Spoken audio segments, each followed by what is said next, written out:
you target. Think about some of the boarding schools in this country, not so very long ago. There have been countries that have engaged in various kinds of sterilization programs.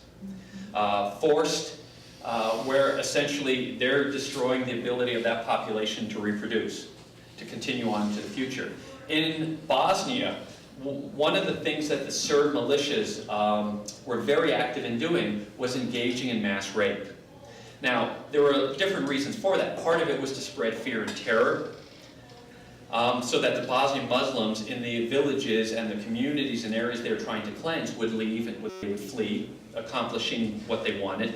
But part of it was specifically designed to impregnate Bosnian Muslim women with, as they saw it, Serb babies. And again, it was a kind of a future genocide that they were, at some level, trying to accomplish. It happens in other ways as well. We find sometimes that there are programs that use poison, that essentially create life conditions in other situations. What we're finding in the Amazon rainforest is that they're finding there's a lot of resources there. Gold, oil, and other kinds of things as well. But the problem is there are these indigenous populations that are in the way. And so what's happening in some of these places is they're being rounded up and put into mission stations where disease, malnutrition, and other kinds of things kill them. Again, one of the reasons for doing it this way is you can say there's no intention to kill, it's accidental, or we can't help it if they don't have, good immune systems. But essentially blaming the victim for their own victimization. Kind of bringing you down, aren't I? All right. Yes. It's inevitable. Yeah, you should see me at parties. And as I said, genocide has been a phenomenon that during the 20th century was the biggest killer of life. For the first time in human history, at least in terms of what we know, during the 20th century, you are more likely to be victimized by political violence as a civilian than if you're in uniform. And so it's led some scholars to suggest, somewhat facetiously, the safest place to be these days is in the military. Because so much conflict these days intentionally targets civilians. It intentionally targets men, women, and children who are not combatants. And that's the thing about genocide. Genocide is one-sided. Genocide is about targeting people who are not in arms, who are not necessarily engaged in any kind of conflict, even though members of their group may well be pushing for rights or other kinds of things. It's not guerrilla war. It's not mutual combat. Genocide is about this incredible power asymmetry where the power of the state, in various formal and informal ways, is targeted at members of some group that is defined as the enemy. And some of it is historical. Think about anti-Semitism in European history and how that helped contribute to the Holocaust and helped enable it. Some of it is contemporary. The reasons for genocide sometimes are just pure economics, like we're seeing in Central and South America. Sometimes it is about these kind of political goals. It's widely believed, for example, that a lot of what Stalin was doing after he came to power in the Soviet Union, eliminating various population groups and various individuals, even members of his own party, it really was about consolidating power and removing any possibility of people challenging that. Or think also of Saddam Hussein and the gassing of the Kurds in the Anfal campaigns in the 1980s, where the Kurds were causing trouble. They were seen as maybe being a bit too friendly with Iran. And so we're going to take care of them, which is what he did. From the genocide of the Hereros in Southwest Africa and Namibia right at the turn of the 20th century to the Armenian genocide, which, by the way, the Turkish government to this day still denies happened. I can tell you I was at this conference once in Sacramento. It was all about genocide, these scholars talking about genocide in their very dry, abstract ways, trying to analyze it. And this one individual came up, and I forget his name, but he was a representative of the Turkish business community. He also had a very tall young man with shaved head, very muscular, standing next to him at all times. And he goes up for his talk, and he goes, you know, I don't know about you, but I'm tired of hearing about all this death and destruction. Let me take you to paradise. And he started this slideshow about the beauties of Anatolia.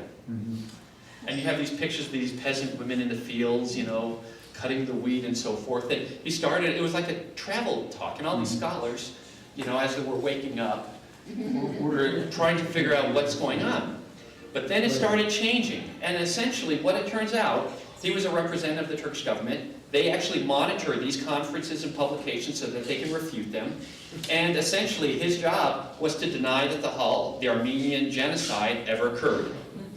If any of you follow what occurred in Congress, I think it was last year, where there was the resolution for the US government to recognize it, and then the Turkish government threatened to refuse us access through the bases to resupply our troops, right?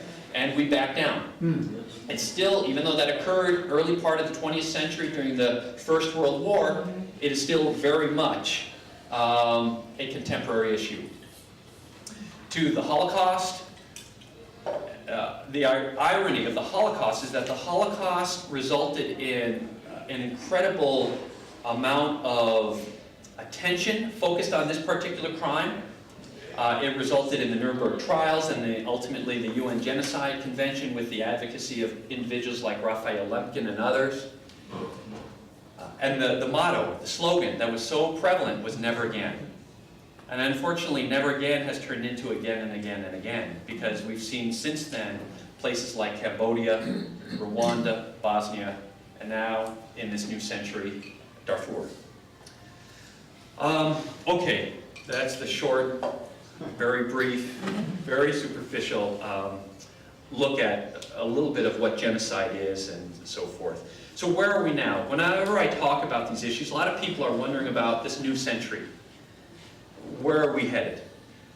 And I can tell you right now, as we're starting, we have a genocide that is ongoing in the Darfur. It's been going on for a number of years. It has no indications that it's going to be resolved very soon.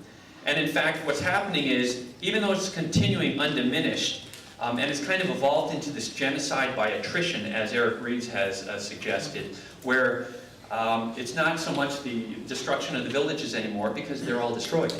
And now it's about blockading and raiding the internally displaced persons camps that are in place. What's happening, however, is that international attention and awareness of it is diminishing. And that's especially accelerated in this last year with the economic crisis and these other kinds of pressing issues that seem more immediate and real. Media attention and focus and activism around the genocide in the Darfur has dropped off dramatically. It's still happening, we're just not paying as much attention to it as we once were. There's also violence that's going on in the eastern Congo. This actually stems back to the Rwandan genocide of 1994, when the RPF, the Rwandan Patriotic Front of Paul Kagame, went into Rwanda, and the genocide occurred, and basically over the course of around 90 days in 1994, in the spring of 1994, close to about 1 million people were murdered. What's amazing about that is the speed and the kind of the savagery with which that occurred, because most of those people were killed up close and personal with handheld weapons, whether it was these pangas, these machetes, or these clubs and so forth. The world just watched. Well, a lot of the people who were fleeing that genocide during that spring settled into refugee camps right across the border in what was then Zaire. A lot of those people were refugees fleeing the violence, but as the RPF began winning in Rwanda's civil war and putting an end to the genocide, a lot of the people fleeing to the refugee camps were themselves the genocidaires, the perpetrators. So very quickly, these refugee camps became hotbeds of violence, where these perpetrators, these militia members and soldiers and police, began victimizing the other refugees, and then raised